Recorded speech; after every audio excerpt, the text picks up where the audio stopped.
দরবার থেকে পীর সাহেবেরা বাইর হন, আল্লাহর ওলিরা বাইর হন। যেমনইভাবে খানকায় আপনি নেতৃত্ব দিবেন, মসজিদে নেতৃত্ব দিবেন, মাদ্রাসায় নেতৃত্ব দিবেন, মানুষের সামাজিক কাজে আপনাকে নেতৃত্ব দিতে হবে। এবারও চট্টগ্রামের বন্যায় দেখা গেছে সবার আগে ঝাঁপিয়ে পড়েছে দেশের ওলামা ইকরাম। কথা বলেন ঠিক কিনা? কারণ আমার নবী বলেছেন, হাব্বুন নাস ইলাল্লাহি মান ইয়ানফাউহুম লিন-নাস। মানুষের মধ্যে সর্বোত্তম মানুষ হচ্ছে সে মানুষ যে মানুষের উপকারে কাজ করে। সর্বোত্তম মানুষ হচ্ছে সে মানুষ, খায়রুন নাসি মান ইয়ানফাউন নাস, যে মানুষের উপকারে কাজ করে। আপনি হুজুর মাহফিলে যাচ্ছেন 20 পদের খানা, আপনি হুজুর মাহফিলে যাচ্ছেন হেলিকপ্টার পাচ্ছেন, এসি গাড়ি পাচ্ছেন, আপনি হুজুর মোটা বান্ডিল পাচ্ছেন, আপনি হুজুর মানুষের জন্য কি করলেন? প্রত্যেকটা দরবারের পীর সাহেবকেও জবাব দেওয়া লাগবে। কথা বলেন ঠিক কিনা? বাংলাদেশে অনেক পীর সাহেব আছেন, অনেক খানকার দরবারের দায়িত্বশীলরা আছেন, সারাক্ষণ খালি ফতোয়াবাজি করেন, অমুকে কাফের, অমুকে ফাউন্ডেশনের টাকা খায়, অমুকে এই করে, অমুকে সেই করে। সারাক্ষণ কালো চশমা দিয়ে খালি কুফুরির ফতোয়া খুঁজে। কথা বলেন না কেন? অনেক স্কলার আছে যাকে কাফের ফতোয়া দেওয়া হয়েছে, একটা কথাও কিন্তু বলে না। কথা বলেন না কেন? আমাকে গালি দিচ্ছে, আমি কোনো কথা বলছি না, ওনাকে গালি দিচ্ছে, উনি কথা বলছে না। এতে করে খেয়াল করে দেখেন, যিনি এগুলো নিয়ে হিংসা করেছে, যেই দরবারের লোক, উনার মান সম্মান সব নষ্ট হচ্ছে। পাবলিক কিন্তু ওই যেই ব্যক্তির সমালোচনা করা হচ্ছে তাকে টেনে নামাচ্ছে না, বরঞ্চ তাকে আরো সম্মানের জায়গা দিচ্ছে। কোরআনের গল্পগুলো আহসানুল কসাস, এত সুন্দর এবং চমৎকার গল্প, যেই গল্পগুলো আয়ামুল হিজেন, যে বছর নবীজি সাল্লাল্লাহু আলাইহি ওয়াসাল্লামের বড় স্ত্রী আম্মাজান খাদিজাতুল কুবরা রাদিয়াল্লাহু তাআলা আনহা মারা গেলেন, আবু তালেব মারা গেলেন, নবীজি সাল্লাল্লাহু আলাইহি ওয়াসাল্লামের অন্যান্য আরও অনেক আত্মীয় দুনিয়া থেকে বিয়োগ হলেন। ঠিক সেই সময় যখন নবীজির মনটা খারাপ, আল্লাহ রাব্বুল আলামিন এই সূরাটা নাজিল করেছিলেন। আপনারা যেমন এখানে বসেছেন, সাহাবী রিদওয়ানুল্লাহি আনহুম আজমাইন অনেক সময় নবীজির সামনে বসতেন, ইয়া রাসূলুল্লাহ কিছু গল্প শোনান না। তো নবীজি তো আর বানায় গল্প বলে না। আমাদের দেশে তো গল্পর কথা শুনলেই দাদারা দাদিরা অনেক গল্প বলে, আর অনেকে আছে হাট্টিমা টিম টিম শোনায়, তাই না? হ্যাঁ, মাঠে পড়ে ডিম, কত ধরনের গল্প আমাদের দেশে আছে। কিন্তু সাহাবী রিদওয়ানুল্লাহি আনহুম আজমাইন যখন গল্প শুনতে চাইতেন, নবীজি একটা গল্প বানায়া বলতেন না, বরং আসমানি ওহির অপেক্ষায় থাকতেন। তার মানে এই গল্পটা সরাসরি কোথা থেকে? আরেক জোরে বলেন, কোথা থেকে? আল্লাহর পক্ষ থেকে, আসমান থেকে স্বয়ং আল্লাহ রাব্বুল আলামিন এই গল্প শোনাচ্ছে। সুবহানাল্লাহ বলেন। 111টা আয়াত আছে এই সূরার মধ্যে। কয়টা? 111টা। এটা যদি তাফসির করা হয় হক আদায় করে মিনিমাম 1 বছর লাগবে, এবং একটা আয়াতের তাফসিরই কয়েক মাস করা যায় ধারাবাহিক যদি জুমায় আলোচনা করা হয়। তো দেখেন, সংক্ষিপ্ত সময়ে আমি মৌলিক যে বিষয়গুলো আজকের এই সূরার, যে কি মেসেজ আছে, কি ঘটনা আল্লাহ আমাদের জন্য কি দিয়েছেন এই সূরার মাধ্যমে। পবিত্র কোরআনুল কারিমে অনেক জায়গায় আছে দেখবেন ফেরাউনের ঘটনা, অনেক জায়গায় আছে মুসার ঘটনা, এবং আল্লাহ তাআলা এক সূরায় না, একাধিক সূরায়, ধরেন এখানে কতদূর আলোচনা করেছেন, আবার আর একটা সূরায় কতটুকু আলোচনা করেছেন, এরপরে অন্য পাড়ায় অন্য সূরায় আরেকটু আলোচনা করেছেন। কিন্তু সূরা ইউসুফের মধ্যে আমার নবী, আপনার নবী হযরত ইউসুফ আলাইহিস সালাতু ওয়াস সালামের পুরো গল্পটা এক সূরায় আল্লাহ তাআলা নাজিল করে দিয়েছেন। তার মানে একটা কমপ্লিট সূরা হচ্ছে সূরা ইউসুফ। আয়াত কয়টা বললাম? 111টা। যেই সূরাটাকে বলা হয়েছে আহসানুল কসাস, এই সূরার মধ্যে আল্লাহ সুবহানাহু ওয়া তাআলা অসংখ্য বিষয় রেখেছেন। এর মধ্যে মূল যে কয়েকটি শিক্ষা আজকে আমরা আলোচনা শুনবো ইনশাআল্লাহ তাআলা ধারাবাহিকভাবে, একটু মাথায় সেভ করে নেন যে পুরো সূরার বিষয়বস্তুটা কি। গোটা এই 111টা আয়াতের মাধ্যমে আল্লাহ তাআলা আমাদেরকে কি বার্তা দিচ্ছেন, একটা মেসেজ তো আছে। সেই মেসেজটা কি একটু শুনে নেন। মূলত 10টা বিষয় পুরো সূরার মধ্যে আলোচনা হয়েছে। জোরে বলেন, কয়টা? আরো জোরে, কয়টা? এবং প্রত্যেকটা বিষয় আপনার আমার জীবনের সাথে জড়িত। জোরে বলেন সুবহানাল্লাহ। 1 নাম্বার, পৃথিবীতে এখানে এমন কোনো মানুষ আছেন আমার মুসল্লি যে হাত তুলে দেখাইবেন যে হুজুর আমার জীবনে কোনো কষ্ট নাই? একজন দেখাইতে পারবেন? কষ্ট ছাড়া কোনো মানুষ? দুনিয়াটা হচ্ছে আমাদের কষ্টের জায়গা, আখিরাতটা হচ্ছে সুখের জায়গা, ঠিক না? তা আল্লাহ বলছেন 1 নম্বরে, কোনো কষ্টই স্থায়ী না, কষ্টের পরে সুখ আছে। মেঘ দেখে ডরায়েন না, ভয় পায়েন না, কালো মেঘের আড়ালে সূর্য হাসছে। সুবহানাল্লাহ। 1 নম্বর। 2 নম্বর হচ্ছে আল্লাহর পরিকল্পনা মানুষের পরিকল্পনার চাইতে শ্রেষ্ঠ। আপনার দৃষ্টিতে যেটা মনে হচ্ছে এটা অনেক ভালো, আল্লাহ রাব্বুল আলামিন বলছেন না, এটা তোর জন্য ভালো না, কারণ ইন ফিউচার কোনটা ঘটবে এটা আমি আল্লাহ ছাড়া কেউ জানে না। 2 নম্বর। 3 নম্বর, ধৈর্যের শেষ ফল হচ্ছে সম্মান। যখন কোনো বিষয়ে আপনি ধৈর্য ধারণ করবেন, আপনি নিজেকে সংবরণ করবেন, দেখবেন শেষ সময় কি হবে? সম্মান হবে। সুবহানাল্লাহ বলেন না? বাংলাদেশে অনেক পীর সাহেব আছেন, অনেক খানকার দরবারের দায়িত্বশীলরা আছেন, সারাক্ষণ খালি ফতোয়াবাজি করেন, অমুকে কাফের, অমুকে ফাউন্ডেশনের টাকা খায়, অমুকে এই করে, অমুকে সেই করে, সারাক্ষণ কালো চশমা দিয়ে খালি কুফুরির ফতোয়া খুঁজে। কথা বলেন না কেন? অনেক স্কলার আছে যাকে কাফের ফতোয়া দেওয়া হয়েছে, একটা কথাও কিন্তু বলে না। কথা বলেন না কেন? আমাকে গালি দিচ্ছে, আমি কোনো কথা বলছি না, ওনাকে গালি দিচ্ছে, উনি কথা বলছে না। এতে করে খেয়াল করে দেখেন, যিনি এগুলো নিয়ে হিংসা করেছে, যেই দরবারের লোক, উনার মান সম্মান সব নষ্ট হচ্ছে। পাবলিক কিন্তু ওই যেই ব্যক্তির সমালোচনা করা হচ্ছে তাকে টেনে নামাচ্ছে না, বরঞ্চ তাকে আরো সম্মানের জায়গা দিচ্ছে। বুঝেন নাই কথা? আপনাকে কেউ আঘাত করেছে, আপনি এই কান দিয়ে ঢোকা, এই কান দিয়ে বাইর করে দেন, আমি কোনো কথাই বলবো না, তুই দে আমারে কথা আঘাত দিতে পারিস।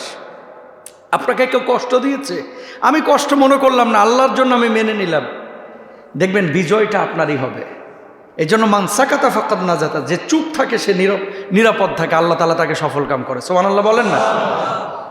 ইউসুফ আলাইহিস সালাতু ওয়াস সালামের এই ঘটনা থেকে এখানে কিন্তু সূরা ইউসুফে আল্লাহ তাআলা বলছেন ধৈর্যের শেষ ফলাফলটা হয় কি? সম্মান। ইমানদার কখনো হতাশ হয় না। 4 নম্বর, ইমানদারের জীবনে হারানোর কোনো ভয় নাই। হয় জিতবো না হয় শিখবো, ভেঙে পড়বো না। হয় জিতবো না হয় শিখবো, হতাশ হব না, ভেঙে পড়বো না। আমরা এমন কথা কখনো বলবো না যা আমারে দেখে ইচ্ছে হবে না। কে বলেছে হবে না? আপনার ছেলে প্রেসিডেন্ট হইতে পারে, আপনার ছেলে এমপি হতে পারে, আপনার ছেলে বাংলাদেশের বড় শাইখুল হাদিস মুহাদ্দিস হতে পারে। কথা বলেন ঠিক কিনা? আজকে প্রধানমন্ত্রী যে তারেক জিয়া, উনি যে প্রধানমন্ত্রী হয়েছেন, হয়তোবা 70 সালে ওনার বাবা ওই যে প্রেসিডেন্ট জিয়াউর রহমান সাহেব, তিনি হয়তোবা জানতেন না যে আমার ছেলে একদিন প্রেসিডেন্ট হবে, প্রধানমন্ত্রী হবে, জানতেন? তো আপনার ছেলে যে 2050 সালে প্রধানমন্ত্রী হবে না, এর কি গ্যারান্টি আছে? জানেন কে? আরো জোরে কে? তাহলে মুমিন কখনো হতাশ হবেন না। 4 নম্বর।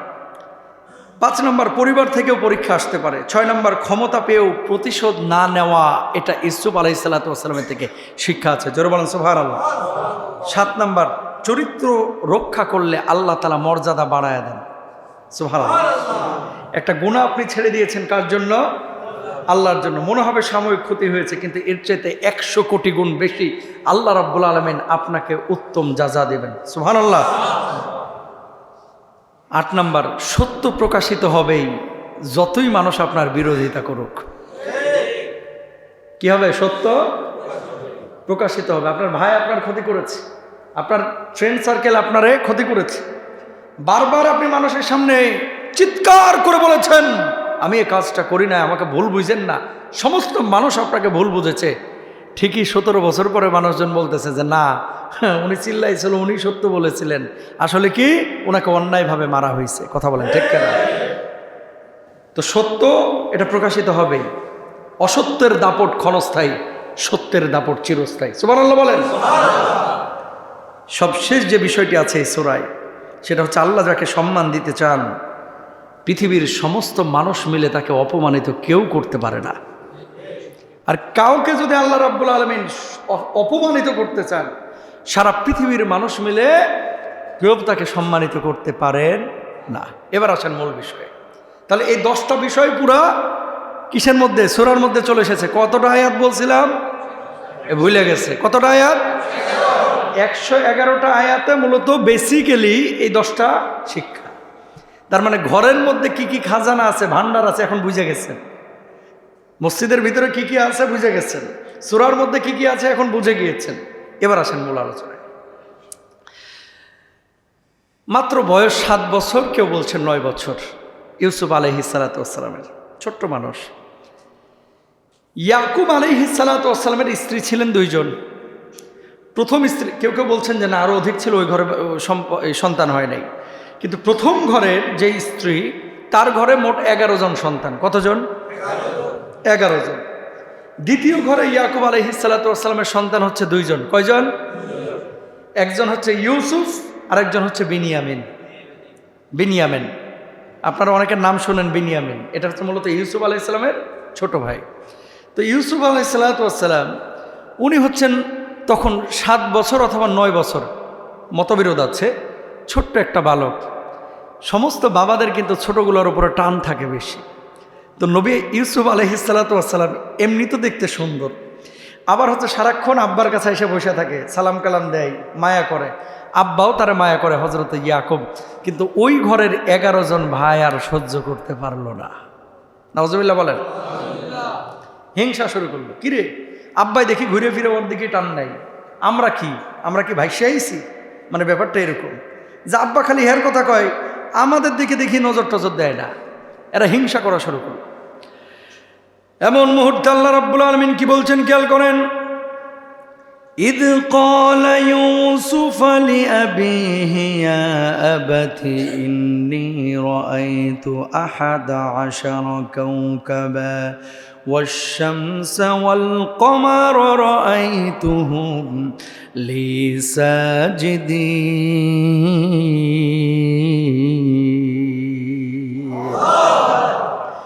রাত্রিবেলায় ঘুমিয়েছেন ইউসুফ, হঠাৎ ঘুমের মধ্যে স্বপ্ন দেখলেন 11টা নক্ষত্র আর চন্দ্র সূর্য একসাথে ইউসুফ আলাইহিস সালাতু ওয়াস সালামকে সিজদা করছে। পরের দিন সকালবেলায় ঘুম থেকে উঠে বলছে, যখন ইউসুফ তার পিতাকে বলল, হে পিতা, আমি 11টি নক্ষত্র, সূর্য এবং চাঁদকে দেখেছি ওদেরকে আমার প্রতি সাজদা অবনত অবস্থায় আকাশের ওই 11টা নক্ষত্র আর চন্দ্র সূর্য সবাই আমার সামনে সাজদা অবনত হয়ে গেছে। সঙ্গে সঙ্গে ইয়াকুব আলাইহিস সালাতু ওয়াস সালাম বললেন, ও কলিজার টুকরা, বুকের মানিক, ও আমার সন্তান, খবরদার, এই স্বপ্ন তুমি আমার সামনে প্রকাশ করেছো, তোমার বাকি 11 ভাইয়ের কারো সামনে প্রকাশ করো না। জোরে বলেন আল্লাহু আকবার। এজন্যই মুহাদ্দিসিনরা বলেন, ভালো স্বপ্ন দেখলে কারো সামনে বলা যাবে না। বুঝাইতে পারছি? হুজুর নবীরে স্বপ্নে দেখছি। তো ঠিক আছে, দেখছো, আলহামদুলিল্লাহ, খুবই ভালো। নবীজির আকার আকৃতি শয়তান ধারণ করতে পারে না। কেউ যদি আমার নবীকে স্বপ্ন দেখে, সত্যিই সেই নবীকে স্বপ্ন দেখেছে। কিন্তু এমন লোক যদি বলে যে নবীজিকে স্বপ্ন দেখছি, জীবনে নামাজ পড়ে না, মুখে দাড়ি নাই, সুন্নতের কোনো চিন্তা নাই, জানতে হবে ও নবীকে দেখে নাই, ও হয়তো বা খাজা বাবারে দেখছে। কথা কন ঠিক কিনা? নামাজ নাই, রোজা নাই, এ নবীকে স্বপ্ন দেখব জীবনেও সম্ভব না। এমন কিছু মানুষ আছে এরকম, হুজুর নবীজির স্বপ্নে দেখছি। কি দেখলেন? আমার দিকে তাকায় রয়েছে। নবীজি বলে এর দিকে তাকায় রয়েছে, তা আপনি তাকান নাই? কি যেন বলতে চাইলো, পরে গেল গা।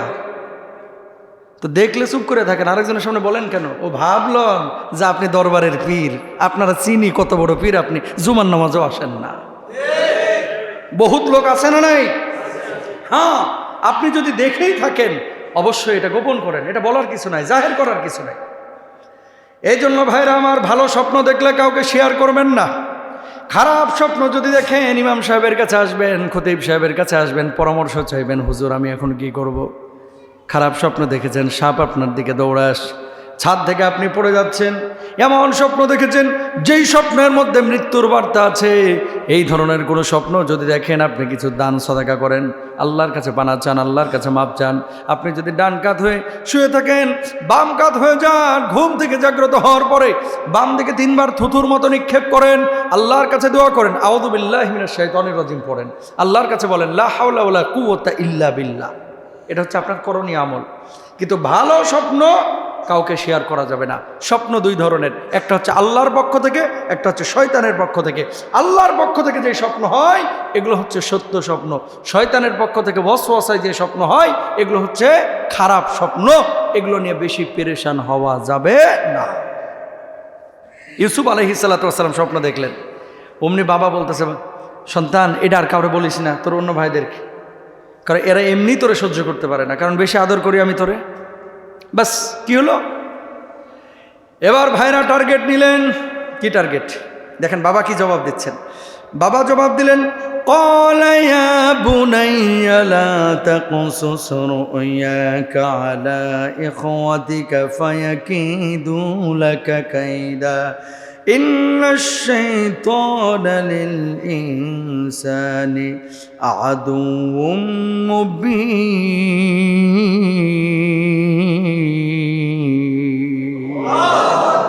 শয়তান আমাদের প্রকাশ্য শত্রু, স্পষ্ট শত্রু। খবরদার এটা তুমি আর কারো কাছে কি করো না, বর্ণনা করো না, বইলো না। বাবাও তো নবী, আল্লাহু আকবার, বাবা নবী, ছেলেও নবী, সুবহানাল্লাহ। এবার দেখেন এই যে 11 ভাই এরা ষড়যন্ত্র শুরু করলো যে না রে সুরুরার ওপরে তো আব্বার বেশি টান, এটার সাইজ করতে হইব। ভাইয়ের এবার পরামর্শ বসলো 11 ভাই কি করা যায়। কেউ বলে আরে চল আড়ালের মধ্যে নিয়ে যা, হত্যা করে ফেলি, মেরে ফেলি। কেউ বলে যে না না মারবো না, চল দূরে কোথাও ঘুরতে নিয়ে যাওয়ার নাম করে নিয়ে যা কূপের মধ্যে ফেলে দিই। আবার কেউ কেউ বলে যে না এরা নিয়ে যা বনের মধ্যে বাঘের সামনে ফেলে দিই। কেউ বলে যে না পানির মধ্যে ফেলে দিই। ভাইরা পরামর্শ করলো, এই পরামর্শের সিদ্ধান্ত উপনীত হলো আমরা তারা হত্যা করবো না, কিন্তু কূপের মধ্যে ফেলে দেবো বা নির্জন কোনো জায়গায় ফেলে আসবো, যাতে করে এই ছোট্ট ইউসুফ বাড়িতে না আসতে পারে আর আব্বার বা আলাদা নজর ইউসুফের উপরে না পড়ে। জোরে বলেন নাউযুবিল্লাহ। 11 ভাই গেছে আব্বার কাছে। আব্বা আব্বা কি হয়েছে বাজার? ইউসুফ রে খালি দেখি আপনি নিয়ে বয়ে থাকেন, আমগো একটু দেন না, আমরা ইউসুফ রে নিয়ে যে খেলবো। কোথায় নিয়ে যাবি? অমুক জায়গায় মেলা হচ্ছে, ওই জায়গায় নিয়ে যাব। আব্বা বলছে না তোদের সাথে আমি দিতাম না, তোরা উদাসীন, আমার ইউসুফ রে দিতাম না তোদের সাথে।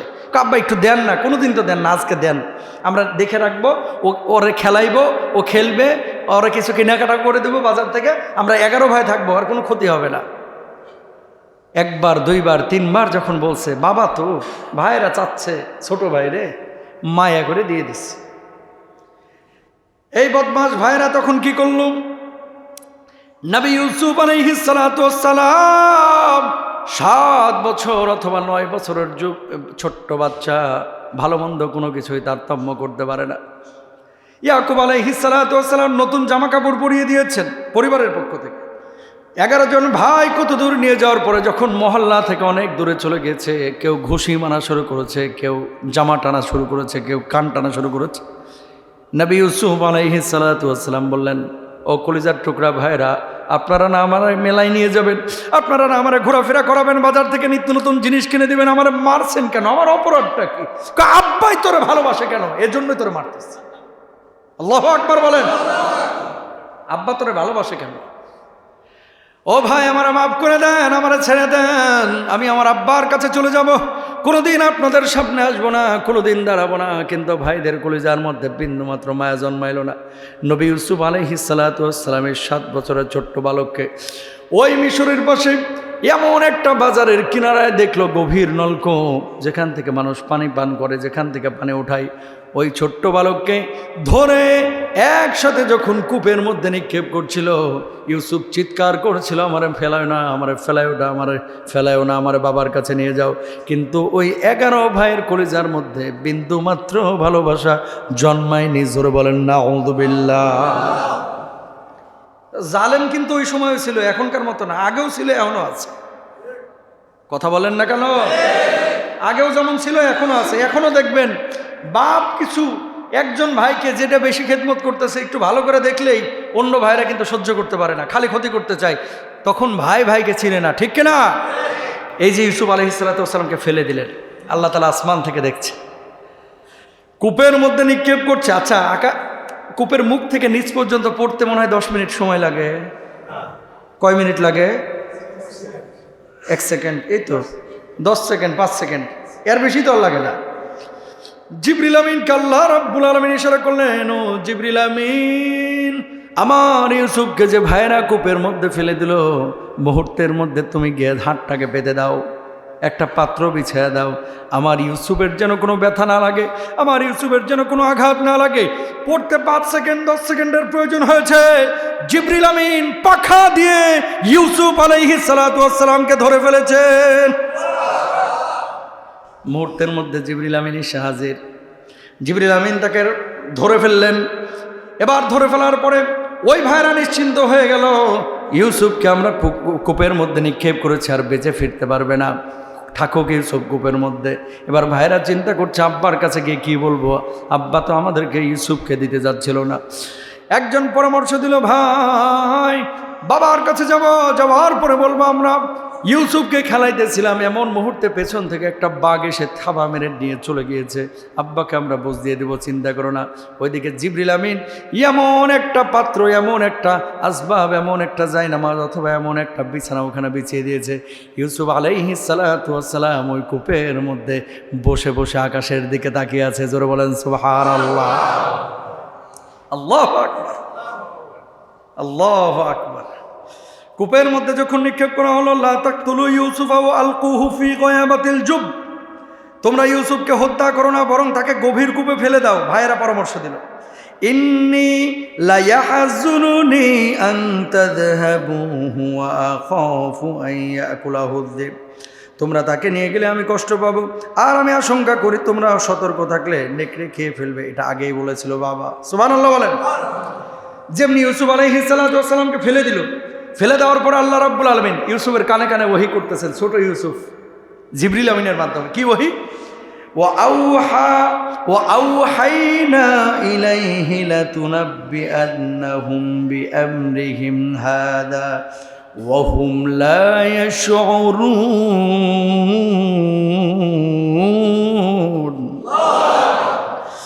আমি তার কাছে ওহী করলাম, একদিন তুমি তাদের এই কাজের কথা তাদেরকে জানাবে, অথচ তারা তখন তোমাকে চিনতেও পারবে না। তাকবীর। কে বলছেন এই কথা? আল্লাহ। ইউসুফকে কানে কানে বললেন, এটা এই লোকগুলোকে তোমার সামনে দাঁড় করাবো, কিন্তু তারা সেদিন তোমাকে চিনবে না। কে বললেন? কূপের মধ্যে ফেলে দিয়েছে 7 বছর 8 বছরের বাচ্চাকে, খাওন পাইব কই? আল্লাহ তাআলা 2 আঙ্গুলের মধ্যে মধু আর দুধ ঢেলে দিলেন। আঙ্গুল চুষে একটা দিয়ে দুধ বের হয়, আঙ্গুল চুষে আরেকটা দিয়ে জান্নাতি মধু বের হয়। শিক্ষা কি? আল্লাহ যদি কাউরে রক্ষা করে, ও টেনের নিচে পড়েও মরে না। আল্লাহ যদি কাউরে রক্ষা করে, কূপের মধ্যে পড়েও মরে না। সাগরের মধ্যেও আল্লাহ তাআলা 7 দিন 8 দিন ভাষায় রেখে এর কিনারায় ভিড়াইতে পারে। কথা বলেন ঠিক কিনা?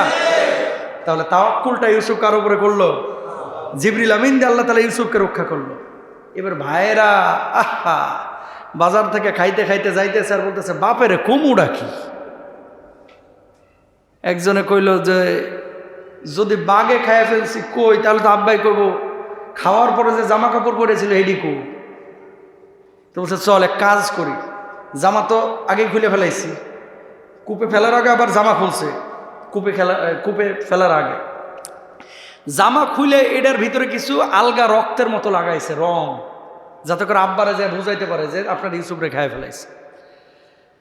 এই রংযুক্ত জামা নিয়ে নবী ইয়াকুব আলাইহিস সালাতু ওয়াস সালামের কাছে ভাইরা যখন হাজির হলো, ইয়াকুব আলাইহিস সালাতু ওয়াস সালাম ওই সন্তানদের দিকে তাকায় বললেন, আমার ইউসুফ কই, আমার ইউসুফ কই? আব্বা আপনার ইউসুফকে বাঘে খেয়ে ফেলছে। ইয়াকুব আলাইহিস সালাতু ওয়াস সালাম বললেন, না না, আমি বিশ্বাস করি না আমার ইউসুফকে বাঘে খাইতে পারে না, সত্যি করে বলো। কই যে দেখেন জামা, আপনার ইউসুফকে খেয়ে ফেলছে। বাপ বিশ্বাস করে না। ইয়াকুব আলাইহিস সালাতু ওয়াস সালাম কান্না শুরু করলেন, চোখ দিয়ে দরদর দরদর করে পানি পড়ে। আল্লাহ আল্লাহ আল্লাহ, কোন পরীক্ষায় আমি পড়লাম। ভাইরা যেহেতু স্বীকার করলো না, এইভাবে 1 দিন না 2 দিন না 3 দিন না, বেশ কয়েক মাস অতিবাহিত হয়ে গেল, কিন্তু ইয়াকুব আলাইহিস সালাতু ওয়াস সালাম নবী ইউসুফের খবর আর পাইলেন না। চোখগুলো কাঁদতে কাঁদতে সাদা হয়ে গেল। কেউ কেউ বলেন ওই শোকে নবী ইয়াকুব আলাইহিস সালাতু ওয়াস সালাম অন্ধ পর্যন্ত হয়ে গেছিলেন, দৃষ্টিশক্তি হারায় ফেলছিলেন। জোরে বলেন আল্লাহু আকবার। এদিকে চলে গেল, বাপরে বুঝ দিছে, বাপ কান্না করতেছে। ভাইরা কত বড় জালেম চিন্তা করে, কত বড় জালেম, তাও স্বীকার করলো না। মিশর থেকে একটা বাণিজ্য কাফেলা আসছে, পানি খাবে, যেহেতু মরু এলাকা, পানি খাওয়ার জন্য এখন কূপে বালতি ফেলতে হবে। যেমনি কূপে বালতিটা ফেলছে, অমনি ইউসুফকে তুলে জিবরিল আমিন বালতির উপরে বসায় দিচ্ছে। সুবহানাল্লাহ বলেন। রাখে আল্লাহ মারে, রাখে আল্লাহ মারে। বালতি এবার টাইনে তুলতেছে, তো কূপের নিচে অন্ধকার, ওখানে তার বাতি নাই, কারেন্ট নাই। কিরে ভাই, অন্যদিন পানি তুলি এত ভারী তো লাগে না, আজকে এত ভারী লাগে কেন? কারে বেটা উঠা তাড়াতাড়ি, কি ভারী, পিপাসা লাগছে পানি খাবো, উঠা। উঠায় দেখে যেন আকাশের চাঁদ বালতির মধ্যে বসে রয়েছে। ইউসুফ নবী সুন্দর না, ছোট বাচ্চা টাকা হাসতেছে, সুবহানাল্লাহ। ওরা চিন্তা করছে কি কোনো বাচ্চা মনে হয় বাইরে থেকে এসে ধাপ করে পড়িয়া ওই ঝুলেছিল, বালতি নামাইছি, বালতির উপরে উঠে গেছে। ও তো আর জানে না এটা হচ্ছে পরবর্তী নবী ইউসুফ আলাইহিস সালাতু ওয়াস সালাম, সুবহানাল্লাহ। তখন মানুষ কেনা বেচা হইতো, এবার একটা আর একটা পরামর্শ দিচ্ছে, দোস্ত এটারে নিয়ে যাইগা বাড়িতে। কয় না, এটারে বাজারে বেচমু। কয় যেহেতু সুন্দর, নাদুস নুদুস, চেহারা সুরত ভালো, এটারে বাজারে নিয়ে গেলে দামটা ভালো পাবো। উঠাইছে বাজারে মিশরের। এখন এটার দাম তুলছে যে এক পাল্লাই এই বাচ্চা, আর এক পাল্লাই হচ্ছে মুদ্রা। যদ্দুর ওজন হবে, যে দাম দেবে তার কাছে দিয়ে দেবো। তাহলে যেন তেন মানুষ কিন্তু কিনতে পারবে না। ওই বোকদারা যদি বুঝতো যে এটা নবী হবে, এ জীবনে ব্যস্ত। আরে কি সম্পদ বেচে দিচ্ছে। ওইদিকে মিশরের যে আজিজ মন্ত্রী যারা রাষ্ট্র চালায়, এই একটা ছিল বন্ধা। এবার খোঁজ লাগাইছে যে এখানে কিছু মানে দেখ বাচ্চা টাচ্চা আছে কি কেনাকাটা। তখন বাচ্চা কেনাকাটা হইতো, বেচা কেনা হইতো আর কি। যাওয়ার পরেই বাচ্চারে কিনছে। বাচ্চা কেনার পরে ইউসুফকে নিয়ে যাওয়া হলো তার বাড়ির মধ্যে।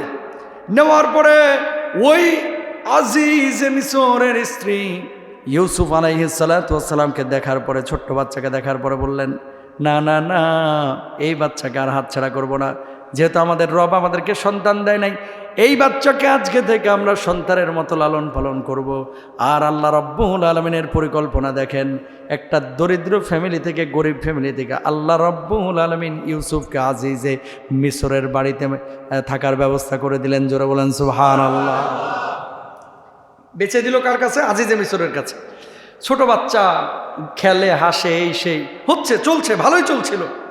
ইউসুফ আলাইহিস সালাতু ওয়াস সালাম এমন একটা বয়সে পরিণত হলেন, যেই সময় ইউসুফ আলাইহিস সালাতু ওয়াস সালাম প্রাপ্তবয়স্ক হলেন, যৌবনে পদার্পণ করলেন। ওয়ালাম্মা বালাগা শুদ্দাহু আতাইনাহু হুকমান ওয়া ইলমা ওয়া কাযালিকা নাজজিল মুহসিনিন।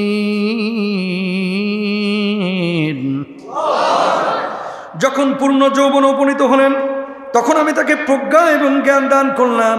আর এভাবেই আমি সৎ কর্মশীলদের প্রতিদান দিয়ে থাকি। খেয়াল করেন, আল্লাহ রাব্বুল আলামিন ইউসুফ আলাইহিস সালাতু ওয়াস সালামকে জ্ঞান দিলেন, প্রজ্ঞা দিলেন। এমন প্রজ্ঞা জ্ঞানে যেমন তিনি সৌন্দর্য ছিলেন, তিনি সৌন্দর্যের অধিকারী ছিলেন, তদ্রূপভাবে আল্লাহ রাব্বুল আলামিন তার চেহারার দিক থেকে সারা পৃথিবীর সেরা সৌন্দর্য দিয়েছিলেন। জোরে বলেন সুবহানাল্লাহ। যেমনি প্রাপ্তবয়স্ক হয়ে গেছে, আজিজে মিসরের স্ত্রী তার প্রতি আসক্ত হয়ে যাচ্ছেন, আসক্ত হয়ে যাচ্ছিলেন, অবৈধ প্রেম নিবেদন করছেন। ঘটনা দীর্ঘায়িত করব না। জুলাইখার কথা আপনারা সকলে জানেন। জুলাইখা যখন বাড়ির মধ্যে ছিল, তাকে প্রেম নিবেদনের জন্য আহ্বান করেছিল ইউসুফ আলাইহিস সালাতু ওয়াস সালাম। ঘরের মধ্যে কেউ নাই, জুলাইখা বলছে তুমি আমার সাথে প্রেম নিবেদন করো, ভালোবাসা নিবেদন করো। ইউসুফ আলাইহিস সালাতু ওয়াস সালাম আল্লাহ রাব্বুল আলামিনকে চিনতেন, জানতেন, তাওহীদে বিশ্বাসী ছিলেন। তিনি যখন এই প্রস্তাব পেলেন, সঙ্গে সঙ্গে তিনি দৌড় দিলেন। জুলাইখা পেছন থেকে হামলে পড়েছে তাকে পাকড়াও করার জন্য, ধরার জন্য। যেমনি গেটের সামনে গিয়েছেন, আজিজে মিসর চলে এসেছেন। কি হয়েছে, কি হয়েছে? সঙ্গে সঙ্গে তার উপরে অপবাদ দেওয়া হলো যে আমার উপরে সে কালো হস্তক্ষেপ করেছে, প্রেম নিবেদন করেছে, আমাকে সে ধর্ষণ করতে চেয়েছে। জোরে বলেন নাউযুবিল্লাহ। নিজেই গেল তার উপরে হামলে পড়তে, অথচ এখন অপবাদ দিল কার উপরে? ইউসুফের উপরে। নাউযুবিল্লাহ বলেন না। এই জন্য মেয়েরা ভাই ডেঞ্জারাস। কিন্তু এটা কিন্তু এই জামানায় শুধু না, ওই জামানাতেও ছিল। এবার গোটা মহল্লা জানাজানি হয়ে গেছে, কিরে এটা না এত জ্ঞানী ছেলে, ভালো ছেলে, এত সুন্দর, মুআদ্দাব, ভদ্র, নম্র, কারোর সাথে ভেজাল করে না, এটাই এরকম আকাম করতে গেছে। নাউযুবিল্লাহ, এর চাইতে বদমাশ আর নাই। জোরে বলেন নাউযুবিল্লাহ। যেটা হয় এলাকায়, জুব্বাওয়ালা যদি একটা কিছু করছে তাহলে মনে করেন মাশাআল্লাহ, তার তো কোনো কথাই নাই। কারণ সাদা জামায় দাগ পড়লে বেশি বোঝা যায়, কথা কন না কেন? গোটা এলাকায় সমালোচনা শুরু হয়ে গেছে। কি গো, কি হয়েছে, ঘটনা কি? এই যে দেখো এত বড় একটা কাজ করছে। وراودته التي هو في بيتها عن نفسه وغلقت الأبواب وقالت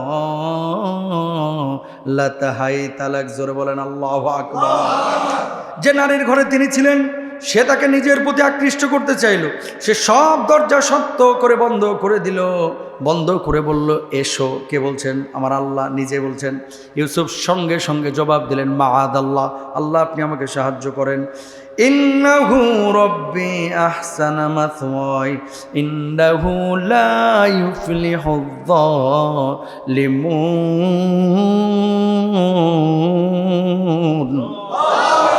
আমার প্রতিপালক আমাকে সম্মান দিয়েছেন, নিশ্চয় জালিমরা কখনো সফল কাম হয় না। আল্লাহু আকবার বলেন। ওয়ালাকাদ হাম্মাত বিহি ওয়া হাম্মা বিহা লাউলা আররা বুরহান রব্বি। সে তো ইউসুফকে কামনা করেছিল, আর যদি ইউসুফ তার প্রতিপালকের প্রমাণ না দেখতেন তবে তিনিও তার দিকে ঝুঁকে পড়তেন। জোরে বলেন নাউযুবিল্লাহ। মানে আল্লাহর ভয় যদি না থাকতো তাহলে ওই অবস্থায় হয়তো বা ইউসুফ জুলাইখার প্রতি ঝুঁকে পড়তো। এটা আমার কথা না, আমার আল্লাহর কথা। দরজার দিকে দৌড় দিছে। ওয়াস্তাবা কালবা বা কদ্দাত কামিসুহু। খেয়াল করেন, ওয়াকদ্দাত কামিসুহু মিন দুবুর। মানুষজন জমা হইলো, আজিজে মিসর জমা হইলো, বলতেছে এই ইউসুফ তুমি আমার বউয়ের দিকে হাত দিছো, হাত বাড়াইছো, তুমি ওকে কামনা করেছো? কয় না না না না, উনি মিথ্যা কথা বলছে, উনি আমার দিকে কামনা করছে, উনি মিথ্যা বলছে। কয় প্রমাণ কি? মানুষজন একত্রিত হইলো। কয় পেছন দিক থেকে যদি ছেঁড়া থাকে তাহলে যে ইউসুফ সত্যবাদী, আর যদি সামনে ছেঁড়া থাকে তাহলে ওই মহিলা সত্যবাদী, জুলাইখা সত্যবাদী। আল্লাহর কি লীলা দেখেন। সবাই পাঞ্জাবি খেয়াল করলো, জামা খেয়াল করে দেখে, কারণ খামসা তো পিছন থেকে মারে, সামনে থেকে না। সামনে থেকে তো মারবে হচ্ছে ইউসুফ। তো ইউসুফ তার নিজের পেছন নিজে ছিঁড়তে পারবে না, পারবে? দেখি প্রমাণ হয়ে গেছে যে জুলাইখা আসলে এটার মূল অপরাধী। কিন্তু যেহেতু রাষ্ট্র ক্ষমতায় তারা কিচ্ছু করতে পারে না, দোষ সব হুজুর গো। কথা কন না কেন? সব দোষ কার? সব দোষ হুজুর। বাংলাদেশে একটা ষড়যন্ত্র চলছে ভাই। আমি বলবো না মাদ্রাসাগুলোতে উল্টাপাল্টা কাজকাম কিছু জায়গায় হয় না, এটা হয় কিছু জায়গায়, কিছু জায়গায়। কিন্তু যেভাবে মিডিয়াগুলো মাদ্রাসাগুলো নিউজ করতেছে, এটার পিছনে সূক্ষ্ম ষড়যন্ত্র আছে, হয় ওপার থেকে অথবা এই দেশের মধ্যেই, যারা চায় বাংলাদেশে মসজিদ মাদ্রাসাগুলো না থাকুক। কথা বলেন ঠিক না? দেখবেন ছোট্ট একটা ঘটনাকে বাপরে বাপ বিশাল করে প্রকাশ করতেছে। আমি শুনলাম আমাদের এক ভাই বললেন যে 300-র উপরে পেজ তারা খুলেছে, যারা সারাক্ষণ খালি অপেক্ষায় থাকে ওই মাদ্রাসার নামে, ওই হুজুরের নামে, ওই আলেমের নামে এই বলৎকারের নিউজ, ওই অমুক নিউজ, এই তমুক নিউজ, উল্টাপাল্টা যত নিউজ আছে এই সব নিউজগুলো দিয়ে দাড়িওয়ালা টুপিওয়ালাদের বিপক্ষে মানুষদেরকে অনেকে লেলিয়ে দিচ্ছে। কথা বলেন ঠিক কিনা? হ্যাঁ, যদি কোনো মাদ্রাসায় এরকম ঘটনা ঘটে অবশ্যই সেই মাদ্রাসার ওস্তাদদেরকে আপনারা কাঠগড়ায় দাঁড় করান। আর যেই বদমাশ হুজুরে কাজ করবে পিটাইয়া ওইটারে পুলিশের হাতে তুলে দিবেন। কথা বলেন ঠিক কিনা? এগুলো মানুষ না, এগুলো কুকুরের চাইতে অধম। আমি বুঝি না আমাদের মুরব্বীরা এগুলো নিয়ে কথা বলে না কেন। যদি কোনো মাদ্রাসায় এরকম ঘটনা ঘটে, এই ওস্তাদের ব্যাপারে সিদ্ধান্ত নেবেন গোটা বাংলার জমিনে কোনো মসজিদ মাদ্রাসায় যেন এই হারামখোর আর চাকরি না পায়। কথা বলেন ঠিক কিনা? আপনার সন্তান আমার সন্তান, তারা আমাদের কলিজার টুকরা। হ্যাঁ, বয়স সন্ধিকাল যখন হয় মানুষের বিভিন্ন ধরনের কিন্তু আগ্রহ তৈরি হয়। ছোট বাচ্চারা অনেক সময় একটা আরেকটার সাথে উল্টাপাল্টাই এরকম হতে পারে। এটা যে শুধু মাদ্রাসায় হয় তা না, আপনার বাড়িতেও কিন্তু হয়। মাদ্রাসারটা বেশি আলোচনা হয়, আপনারটা হয় না। কাজিনে কাজিনে কত কি হয় আপনি কি জানেন? সব জানেন না। আমি যে কথা বলতে যাচ্ছি, পাপি, সেটা মাদ্রাসায় হোক সেটা স্কুলে হোক, আমরা পাপের বিপক্ষে। কিন্তু উদ্দেশ্য প্রণোদিতভাবে মাদ্রাসাগুলোকে টার্গেট করা এটা কিন্তু অন্যায়। এটা কি অন্যায়? ওই যে ইউসুফ আলাইহিস সালাম বারবার বলতেছে যে দেখেন, আমি যদি ওর উপরে হামলা করতাম তাহলে তো আমার সামনে দিক ছেড়ে থাকতো জামা, ও আমার তাড়িয়ে এসে দেখি তো আমার জামার পেছন ছেড়া। তারপরে মানুষ বিশ্বাস করলো না। কি? না না না না না, তুই বেটা এদেশে এদের এখানে থেকে বড় হইছো, হ্যাঁ, আমরা ওদেরকে চিনি না, ওরা আজিজে মিসর, ওরা সম্ভ্রান্ত ফ্যামিলি, ওরা এই কাম করতে পারে না, করলে তুই করছস। প্রমাণ থাকার পরেও বিশ্বাস করলো না। ওই যে হুজুর, কথা কন না কেন? ওই যে কি, ওই যে হুজুর, হুজুর হইলে তো সব দোষ হুজুরের। আল্লাহ মাফ করুক, আমিন বলেন। এবার মহিলারা বলা শুরু করলো যে কিরে, এই ঘরের মধ্যে নাকি এই ইউসুফ খুব সুন্দর দেখতে শুনলাম। কয় এমন সুন্দর? কে বলতেছে? জুলেখা। কয় কেমন সুন্দর? কয় ও মুখে ভাষা প্রকাশ করা, মানে অনুভূতি দিয়ে মুখে ভাষার মাধ্যমে এটা প্রকাশ করা যাবে না। একটু দেখার ব্যবস্থা কর না। কারা বলতেছে? এলাকার ভাবিরা।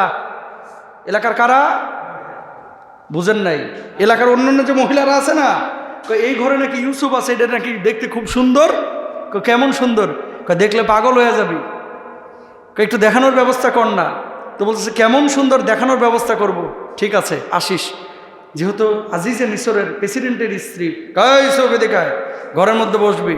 বসছে, সবার হাতে একটা করে আপেল আর একটা করে ছুরি দিছে। ইউসুফ আলাইহিসসালাম বসছে, কেবল বসার পরে আপেল কাটতেছে খাওয়ার জন্য। আপেলে ছুরি না চালায় হাতে ছুরি চালাইছে, হাত কেটে গেছে, টেরও পায়নি। আল্লাহু আকবার! কেমন সুন্দর ছিল আমার ইউসুফ নবী। সুবহানাল্লাহ, সুবহানাল্লাহ। এখন আপনি বলবেন যে হুজুর, আমার নবীর চাইতে ইউসুফ নবী বেশি সুন্দর ছিল কিনা? আমার ইউসুফ নবী সুন্দর ছিল, কিন্তু তার চাইতে 100 কোটি গুণ সুন্দর ছিল আমার পিয়ারা নবী। জোরে বলেন সুবহানাল্লাহ। আবার নবীজির দিকে সাহাবীরা যখন তাকায় থাকতেন, অপলক দৃষ্টিতে তাকায় থাকতেন, আকাশের পূর্ণিমার চাঁদের দিকে তাকাচ্ছেন একজন সাহাবী, আমার নবীর মুখের দিকে তাকাচ্ছেন, কম্পেয়ার করছেন কে বেশি সুন্দর, পূর্ণিমার চাঁদটা নাকি আমার মায়ার নবীটা? তিনি বললেন, পূর্ণিমার চাঁদের মধ্যে খুঁত থাকতে পারে, আমার নবীর চেহারার মধ্যে কোনো খুঁত নাই। যার চেহারার দিকে তাকাইলে তাকায় থাকতে মন চাইত, যার হাতটা মানুষ ধরলে আর হাতটা ছাড়তে চাইতো না, যার শরীরের পাশে বসলে আলাদা একটা জান্নাতি ঘ্রাণ বাইর হইত। আল্লাহু আকবার! আমার নবী ছিলেন এত সুন্দর। আবার কয়েকদিন পরে একই ঘটনা, ওই ঘটনা আবার টেনে নিয়ে এসেছে। ইউসুফ, তোমার তো শাস্তি পেতেই হবে, কারণ তুমি আমার বউয়ের দিকে হাত বাড়াইছিলা। কি শাস্তি? কয় জেলে যাও। জেলের মধ্যে আবদ্ধ করা হইল 1 বছর না 2 বছর না, আমার ইউসুফ নবীকে প্রায় 7 থেকে 9 বছর জেলের মধ্যে বন্দি করে রেখেছিল। জোরে বলেন না আউযুবিল্লাহ। জেলের মধ্যে যখন দিয়ে দিছে, দেওয়ার পরে সাথে আরো 2 জন গেছে ওই জেলখানাতে।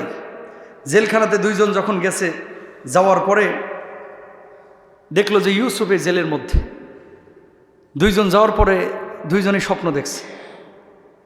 ইউসুফ আলাইহিস সালাতু ওয়াস সালাম ওয়াদাখালা মাহু সিজনা ফাতায়ান, তার সঙ্গে কারো আরো 2 জন যুবক গেল। নাব্বিনা বিতাউইলিহি ইন্না নারাকা মিনাল মুহসিনিন। একজন স্বপ্ন দেখলো যে আমি আঙ্গুর চেপে মদ তৈরি করতেছি। আঙ্গুরের রস দিয়ে কিন্তু মদ হয়, জানেন তো? এটা আঙ্গুর টিপে টিপে কি করতেছে? মদ তৈরি করতেছে। একজন স্বপ্ন দেখলো। আর আরেকজন স্বপ্ন দেখলো যে আমার মাথায় রুটি আর পাখিরা তা খাচ্ছে। ইউসুফ আলাইহিস সালাতু ওয়াস সালামের কাছে বললো, এই ইউসুফ, শুনছি তুমি ভালো মানুষ, অনেক জ্ঞান রাখো, এই স্বপ্নের ব্যাখ্যা কি বলো? কোথায়? জেলখানায়। ইউসুফ আলাইহিস সালাতু ওয়াস সালামের জবাবটা কি? ইয়া সাহিবাইস সিজনি আরবাবুম মুতাফাররিকুনা খায়রুন আমিল্লাহুল ওয়াহিদুল কাহ্হার। হে কারাগারের 2 সাথী, অনেক প্রভু কি ভালো, নাকি একক পরাক্রমশালী আল্লাহ? একক আল্লাহই ভালো। জোরে বলেন সুবহানাল্লাহ। তার মানে কি? দুনিয়াতেও দাওয়াত, এই মানে কবরে যতক্ষণ না যাচ্ছেন, জেলখানায় থাকেন, হোটেলে থাকেন, রিসোর্টে থাকেন, অফিসে থাকেন, মসজিদে থাকেন, যেখানেই থাকবেন, মুসলমানের ইন্টেনশন হচ্ছে আল্লাহর দাওয়াত দেওয়া, ইসলামের দাওয়াত দেওয়া। জোরে বলেন সুবহানাল্লাহ। ওই যে জেলখানায় 2 জন গিয়েছিল, এখানে ইউসুফ নবীর দাওয়াত দেওয়ার কোনো দরকার ছিল? স্বপ্নের ব্যাখ্যা জিজ্ঞেস করছে, ব্যাখ্যা বলে দিবেন, তাহলেই তো দাওয়াত শেষ। ইউসুফ নবী দাওয়াতটা দিলেন প্রথমে কি, যে দেখো, অনেক আল্লাহকে না মাইনে তুমি এক আল্লাহকে মানো, যার উপরে আমরা ঈমান এনেছি। প্রথমে দাওয়াতটা দিলেন। তারপরে এবার 2 বন্দির স্বপ্নের ব্যাখ্যা নবী ইউসুফ আলাইহিস সালাতু ওয়াস সালাম করছেন। তিনি বললেন, প্রথম ব্যক্তি বাদশার পানীয় পরিবেশনকারী হবে, আর দ্বিতীয় ব্যক্তিকে মৃত্যুদণ্ড দেওয়া হবে। ওই যে আঙ্গুর থেকে মদ বানাইতেছিল, ও হচ্ছে বাদশার পানি সরবরাহ করবে। আর দ্বিতীয় ব্যক্তি যার উপর থেকে যার মাথা থেকে রুটি খাচ্ছিল, এর মৃত্যুদণ্ড কার্যকর হবে। এটা পরবর্তীতে তাই হয়েছিল। জোরে বলেন আল্লাহু আকবার। কয়েক বছর পরে এবার ওই ব্যক্তি, কার? ওই যে মদ যে বানাইতেছিল, ওর জামিনে মুক্তি হইল। কিসে? জামিনে মুক্তি, জেলখানা থেকে ছেড়ে দেওয়া হলো। ইউসুফ নবীকে এবার বলতেছে, তুমি আমার বড্ড উপকার করেছিলা, তোমার কি কোনো উপকার করতে পারি? আমার কোনো উপকার করা লাগবে না, তুমি যে মালিকের কাছে কাজ করো ওই বাদশাকে আমার কথাটা একটু বইলো, যদি তার মায়া হয় আমার একটু ছাইড়া দিবে। ওই বেচারা জেলখানা থেকে বের হওয়ার পরে ভুলে গেছে কার কথা? ইউসুফ নবীর। কারণ জেলের মধ্যে তো বন্ধু ছিল ইউসুফ, এখন তো বাইরে বন্ধুর অভাব নাই। বিপদে ঠিকই আসল বন্ধুরে মনে পড়ে, সুখে থাকলে আর মনে পড়ে না। মরার দিনে হুজুর দাওয়াত পায়, বিয়ের দিনে হুজুর দাওয়াত পায় না। কথা কন না কেন? এলাকায় মরলে হুজুর দাওয়াত পায়, খতিব দাওয়াত পায়, কিন্তু বিয়ের দিন দাওয়াত পায় না। ওই সেম জিনিস, যার জন্য সিন্নি খাইলি মোল্লা চিনলি না। ইউসুফ নবী জেলখানার মধ্যে যারা এতদিন হেল্প করলো, খেদমত করলো, ওরে খালি বলছে যে তুই বাইর হয়ে, যেহেতু আমার আইনজীবী নাই, আমার তো কোনো উকিল টুকিল নাই, আমার কোনো আত্মীয় স্বজনও নাই, আমি তো মুসাফির, পালক পুত্র, মানে পালক সন্তানে এই এরিয়ায়, তো তুই যে একটু মালিকরে বলিস যে জেল তো অনেক খাটাইলেন, এবার একটু আমার সাইডা দেন, আমি নির্দোষ। ও যায় ভুলে গেছে। অনেক দিন পরে বাদশাহ একটা স্বপ্ন দেখছে। কি স্বপ্ন? বাদশাহ স্বপ্ন দেখছে, খেয়াল করেন কিভাবে আল্লাহ তাআলা বা এই মানে রাষ্ট্রনায়ক বানাইলেন। বাদশাহ স্বপ্ন দেখলেন যে 7টা মোটা গাভী, চিকন 7টা গাভীকে খেয়ে ফেলছে, আর কিছু শুকনা শীষ, কিছু সবুজ শীষ। বাদশাহ এই স্বপ্ন দেখার পরে স্বপ্ন ব্যাখ্যাটা জানার জন্য একেবারে পাগলের মতো হয়ে গেছে। কে? মিশরে বাদশাহ। এবার গোটা রাজ্যে খবর লাগালো এই স্বপ্নের ব্যাখ্যা কেউ তোমরা করতে পারবা কিনা। কেউ স্বপ্নের ব্যাখ্যা করতে পারে না, কেউ পারে না। ওই যে ভদ্রলোক যে জেলের মধ্যে ছিল, এবার এর কথা ইউসুফ আলাইহিস সালাতু ওয়াস সালামের কথা মনে পড়ছে যে এই স্বপ্নের ব্যাখ্যা তো একজন করতে পারে, সেটা হচ্ছে ইউসুফ। সঙ্গে সঙ্গে ওই বাদশাকে বললেন, আমার কাছে একজন লোক আছে আমার সন্ধানে, যে লোকের কাছে গেলে আপনার স্বপ্নের সুস্পষ্ট ব্যাখ্যা করতে পারবে। কয় কে সেই লোক? কয় তার নাম হচ্ছে ইউসুফ, যে অনেক দিন ধরে জেল খাটতেছে। কয় স্বপ্নের ব্যাখ্যাটা জানে আয়, যদি ভালো ব্যাখ্যা করতে পারে ওর জেল থেকে আমি বাইর করে ফেলব। আল্লাহু আকবার। তো ইউসুফ আলাইহিস সালাতু ওয়াস সালামের কাছে গেছে। ইউসুফ নবী বলছে প্রথম 7 বছর ওই যে 7টা গাভী, 7 গাভীকে খেয়ে ফেলছে। এর মানে হচ্ছে প্রথম 7 বছর প্রচুর ফসল হবে, এরপরের 7 বছর প্রচুর দুর্ভিক্ষ হবে, এরপরে আবার 1-2 বছর খুব ফসল টসল হবে, মানুষ স্বচ্ছন্দে থাকবে, সুখে শান্তিতে থাকবে। ব্যাখ্যা এটা করে দিয়েছেন। আসার পরে বলল যে এটা ব্যাখ্যা করেছে এবং সম্পদ কিছু জমিয়ে রাখতে বলেছে, যাতে করে দুর্ভিক্ষের বছরগুলোতে কি করতে পারে? খাইতে পারে। বাদশাহ শোনার পরে বেটা সঙ্গে সঙ্গে, মানে বাদশাহ শোনার পরে বলতে চাই, বেটা তুই তাড়াতাড়ি ওরা নিয়ে আয়, ও হচ্ছে জেলখানায় থাকার মানুষ না, ও হচ্ছে আমার রাজত্বের সর্বোচ্চ পদে অধিষ্ঠিত হওয়ার কথা। যে এমন ব্যাখ্যা করতে পারে যেন তেন ব্যক্তি না, এর ভিতরে আলাদা মাল আছে। ও খালি দরবার নিয়ে বসে থাকে না, ও খালি খানকায় পীরগিরি করে না, খালি হেলিকপ্টারে ঘুরে না, ও আসল জিনিসই। কথা বলে ডেকে না, যে মানুষের জন্য কাজ করে, বন্যায় কাজ করে, মানুষের উপকারে কাজ করে। শুনেন, একবারে সুস্পষ্ট কথা, এখানে এতগুলো মিডিয়া আছে, আমাদের ট্যাবু ভাঙতে হবে। হুজুর হয়েছি তাই কি হয়েছে? রিক্সাওয়ালার সাথে কি হুজুর মিশতে পারে না? ঘামের ভেজাই গেঞ্জিওয়ালা জামাওয়ালা লোকদের সাথে যদি ইমাম খতিব মিশতে না পারে, যদি তাদের জন্য বড় বড় আলেমরা কিছু করতে না পারে, তাহলে এই আলেমকেও হয়তো আল্লাহর আদালতে কিয়ামতের ময়দানে দাঁড়ানো লাগতে পারে। কথা বলেন ঠিক কিনা? কারণ আমার নবী বলেছেন, হাব্বুন নাস ইলাল্লাহি মান ইয়ানফাউহুম লিন-নাস, মানুষের মধ্যে সর্বোত্তম মানুষ হচ্ছে সে মানুষ যে মানুষ মানুষের উপকারে কাজ করে। সর্বোত্তম মানুষ হচ্ছে সে মানুষ, খায়রুন নাসি মান ইয়ানফাউন নাস, যে মানুষের উপকারে কাজ করে। আপনি হুজুর মাহফিলে যাচ্ছেন 20 পদের খানা, আপনি হুজুর মাহফিলে যাচ্ছেন হেলিকপ্টার পাচ্ছেন, এসি গাড়ি পাচ্ছেন, আপনি হুজুর মোটা বান্ডিল পাচ্ছেন, আপনি হুজুর মানুষের জন্য কি করলেন? প্রত্যেকটা দরবারের পীর সাহেবকেও জবাব দেওয়া লাগবে। কথা বলেন ঠিক কি হয়েছে? আমাদের হুজুরদের মধ্যে দেখবেন একটু বক্তা হলেই, একটু ফেমাস হইলেই বাপ রে বাপ, পাঞ্জাবির মাড় ভাঙতে চায় না। কথা কন না কেন? সব জায়গায় কোট মোট লাগাইয়া শুটেড বুটেড হয়ে যেন ডিপ ফ্রিজ থেকে বাইর হয়েছে। কথা কন না কেন? কে আপনি রিক্সাওয়ালা, ভ্যানওয়ালা, আমি কি? আমিও তো মানুষ। আপনার যে রক্তগোস্ত, আমিও তো সেই রক্তগোস্তের মানুষ। আপনি খেয়াল করছেন আমি যে কথাটা বলতে যাচ্ছি? দরবার থেকে পীর সাহেবেরা বাইর হন, খানকা থেকে দরবার থেকে আল্লাহর ওলিরা বাইর হন। যেমনইভাবে খানকায় আপনি নেতৃত্ব দিবেন, মসজিদে নেতৃত্ব দিবেন, মাদ্রাসায় নেতৃত্ব দিবেন, মানুষের সামাজিক কাজে আপনাকে নেতৃত্ব দিতে হবে। এবারও চট্টগ্রামের বন্যায় দেখা গেছে সবার আগে ঝাঁপিয়ে পড়েছে দেশের ওলামা ইকরাম। কথা বলেন ঠিক কিনা? সুতরাং যখন ইমামরা জাগবে, আলেমরা জাগবে, মানুষ উপকার পাবে। আমাদেরকে কি আল্লাহ বানাইছে শুধু ইমামতি করার লাগিয়া? কথা বলেন না কেন? দৃষ্টিভঙ্গি পরিবর্তন করেন। কেমন যেন আমরা এগুলো বুঝি না, কেমন যেন। আবার কেউ যদি কাজ করে তার সমালোচনা করি। কথা বলেন না কেন? আপনি ভালো কাজ করতে পারতেছেন না, যে করতেছে তারা সমর্থন দেন, নিজে না পারলে বসে থাকেন। আর কাজ কারে কয় আমার সাথে একটু 2 দিন ঘুরেন। খালি মনে করেন না যে রামানি সাহেব তো দামি দামি জুব্বা পরে আসে, রামানি সাহেব বস্তা ওঠানে। কখন? যখন একজন মানুষের কাজের প্রয়োজন হয়। আমার রহমানি ফাউন্ডেশনের এই যে কর্মসংস্থান, শত শত মানুষের উপকার হচ্ছে, কাজ হচ্ছে, ওই জায়গাটায় আমি দেখি না তো কে রিক্সাওয়ালা কে ভ্যানওয়ালা, আমি তার সাথে মিশে যাই। মানুষ অবাক হয়ে তাকায় থাকে যে হুজুর আপনি বাজারে, তো কি হয়েছে আমি বাজারে আসতে পারবো না? আমি কি একজন রিক্সাওয়ালার সাথে রিক্সা উঠতে পারবো না? আমি কি ভ্যানটা চালাইতে পারবো না? এই আমিত্বটা আমাদেরকে পিছিয়ে ফেলেছে। কথা বলেন ঠিক কিনা? শোনেন, হেলিকপ্টার থেকে রঙিন চশমায় দুনিয়া দেখা আর জামগড়ার ওই রিক্সাওয়ালা ঘামে ভেজা লোকদের চোখ দিয়ে দুনিয়া দেখা, দুইটার মধ্যে কিন্তু পার্থক্য আছে। হাজি সাহেব, দুইটার মধ্যে পার্থক্য আছে। কিন্তু ইসলাম শুধু এটা শেখায় নাই খালি ইমামতি করবেন, বক্তাকুরি করবেন, খাবেন দাবেন, নিজে ভালো জীবনযাপন করবেন না, আর একজনকে নিয়েই ভালো থাকতে হবে। এটা ইসলামের শিক্ষা। সুতরাং এই ট্যাবও আমাদের ভাঙতে হবে। আর যারা ভালো কাজ করে তাদেরকে সমর্থন দিতে হবে, ইনশাল্লাহ বলেন। যাদের সামর্থ্য আছে প্রত্যেকে দায়িত্ব নেন যে আমি একজন মানুষের উপকার করব, আমি নিজে শুধু ভালো থাকবো না। যারা শুধু এই টেন্ডেন্সি চেতনা লালন করে যে দুনিয়াটা মস্ত বড়, খাও দাও ফুর্তি করো, এরা আসলে দুনিয়ার মূল মাকসাদই বোঝে নাই। দুনিয়াটা মুমিনের জন্য হচ্ছে জেলখানা, দুনিয়া ভোগের জায়গা না, দুনিয়া হচ্ছে বিতরণের জায়গা, কষ্টের জায়গা। আল্লাহ বুঝদান করো, আমিন বলেন। যাই হোক, 2-4 মিনিটের মধ্যে শেষ করব। কোথায় ছিল কথা? জেলখানা থেকে বাহির করলো।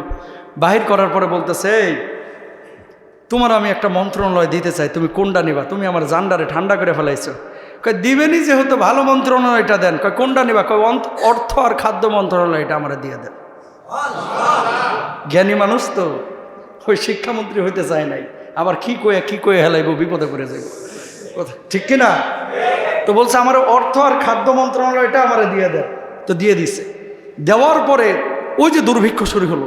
দুর্ভিক্ষ শুরু হওয়ার পরে গোটা মিশরে মানুষ ঝাঁকে ঝাঁকে আসতেছে। ইয়াকুব আলাইহিসসালাম তখনও জীবিত। কয় এই মিশরে বাদশার ওখানে খাবার দিবে, খাবার নিয়ে আসিস।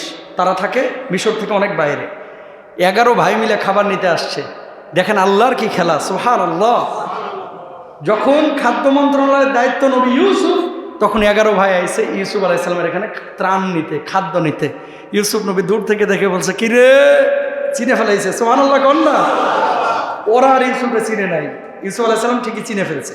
চেনার পরে সংক্ষেপে বলে দিই, তাদেরকে ত্রাণ দিচ্ছে। দেওয়ার পরে বলে, এই আমার কাছে খবর আছে তোমাদের এক ভাই নাকি ঘরে আছে।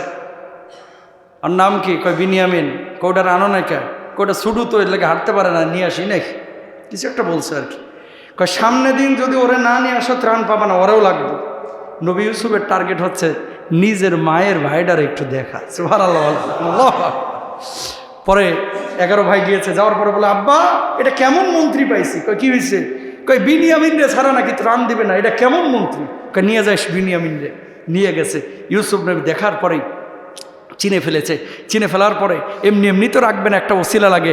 আজিজে মিশরের একটা স্বর্ণের বাটি ওই বিনিয়ামিনের বস্তার ভিতরে ঢুকিয়ে দিয়েছেন ইউসুফ নবী। কেন? যাতে করে তার একটা কথা বলে এখানে রাখা যায় এবং ইয়াকুব নবীকে নিয়ে আসা যায়।